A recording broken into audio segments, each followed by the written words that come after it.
All right, this is Psychology, Chapter 13, Section 4 Emotions. The main idea of Section 4 emotions are states of feelings that influence thoughts and behaviors. Facial expressions reflect our emotions. And some vocabulary we're going to go over our emotions and opponent process theory.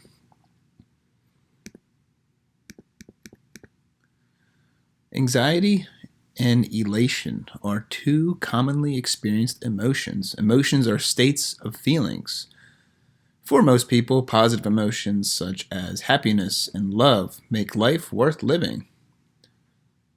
Persistent negative emotions such as fear and sadness can make life difficult.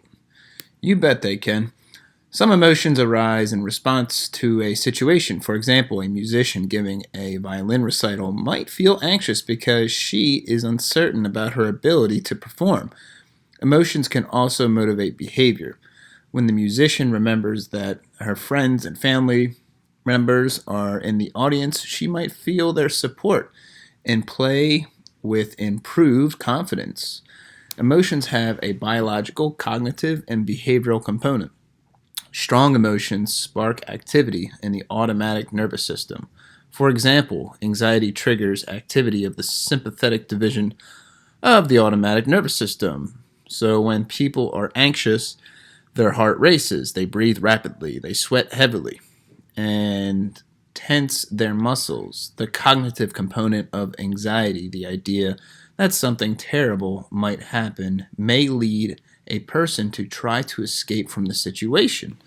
That's the fight or flight response. But where do emotions come from, and how many kinds of people experience it?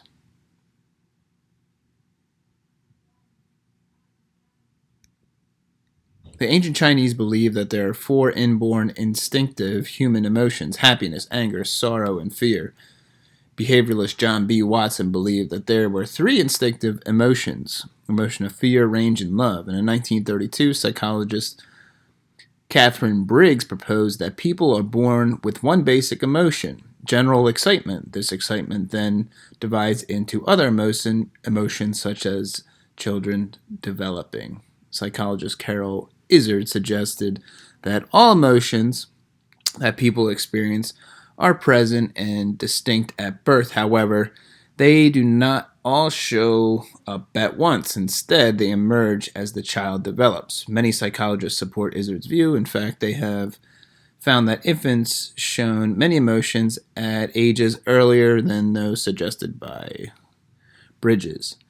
And in one study, the mothers of a 3-month-old babies were interviewed, and the results of the study revealed that 99% of the mothers reported that their babies showed curiosity, 95% of their mothers reported that their babies displayed joy, 84% showed anger, and 74% showed surprise, and 58% showed fear. So most psychologists agree with Carol Izard's suggestion that all the emotions that people experience, are presented distinctively at childbirth.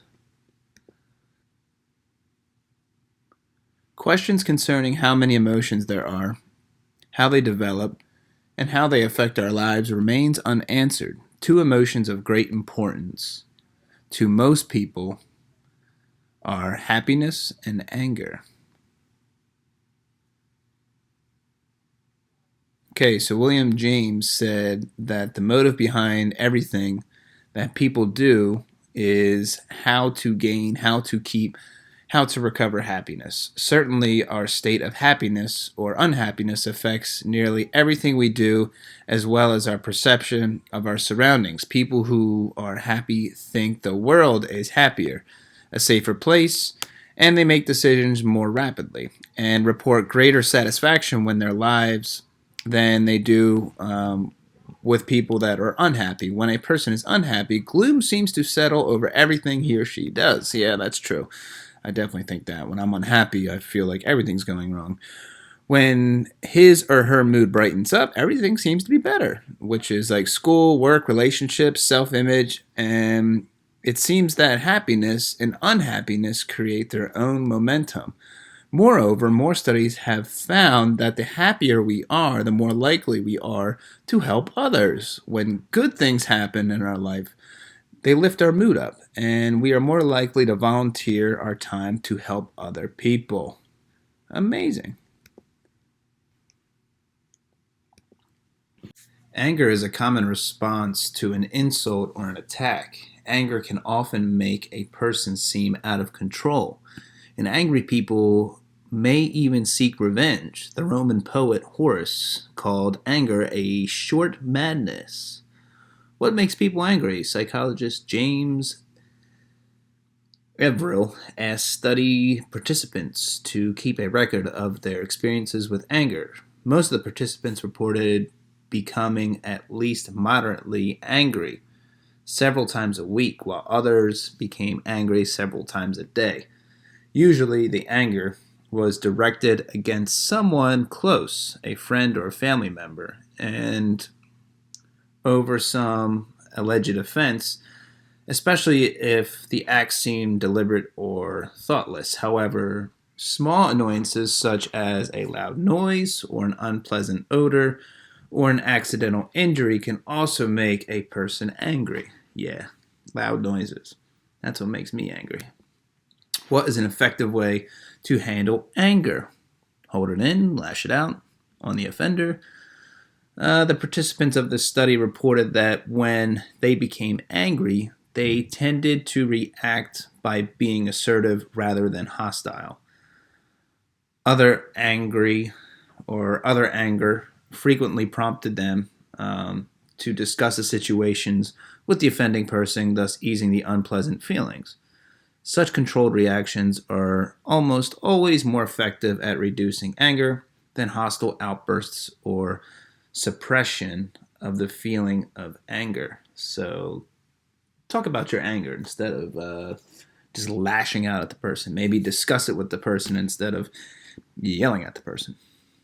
All right, using emotion to sell products. Well-designed advertisements stimulate specific emotions in viewers. The emotional message of an advertisement is often more important than the factual message. Now, why is this? Because in most cases, people are more motivated by how they feel about a product than by their rational assessment of it.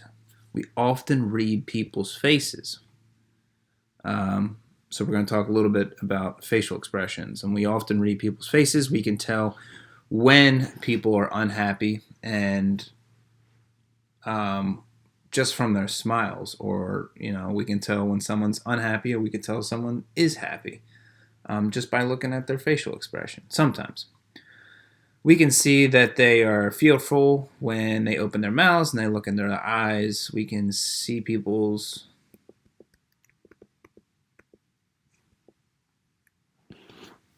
facial expressions. We often read people's faces. We can tell when people are happy from their smiles. We can see when they are fearful from their open mouths and the look in their eyes. We can read people's expressions and know when they are sad or surprised. Are these facial expressions of emotion instinctive, or do people learn to show these expressions to signify certain emotions on the basis of their culture settings? Cross-cultural evidence suggests that facial expressions are probably inborn. The ways in which people express many emotions appear to be the same around the world. Certain facial expressions seem to suggest that the same emotions everyone has. For example, smiling appears to be a universal sign of friendliness or approval. Baring the teeth may be a universal sign of anger. Charles Darwin, the naturalist who developed a theory of natural selection, believed that the universal recognition of facial expressions had survival value by communicating motivation. So, for example, facial expressions could signal whether a group of approaching strangers were friendly or hostile. Psychologists have been able to show that emotions and the way we express those emotions are indeed universal. In a classic study by psychologist Paul Ekman, people from around the world were asked to identify the emotions that they were being expressed in a series of photographs. The photographs were similar to the ones shown on the previous page, which is right here. 1, 2, 3, 4, 5, and 6. They showed people expressing anger, disgust, fear, happiness, sadness, and surprise. Researchers interviewed people ranging from college students at a European university to tribal members in a remote highland of New Guinea, which is by Australia. All of the groups agreed on the emotion that was being portrayed in each photograph. Even the New Guineans, who had almost no contact with Americans or Europeans, saw the same emotions in the facial expressions. So it doesn't matter where you're from, it doesn't matter who you are, you can still pick up on facial expressions. So maybe that's more or less a universal language. Who knows? All right, so that's your lesson for today. We will finish the rest tomorrow. Thanks for listening. Peace out.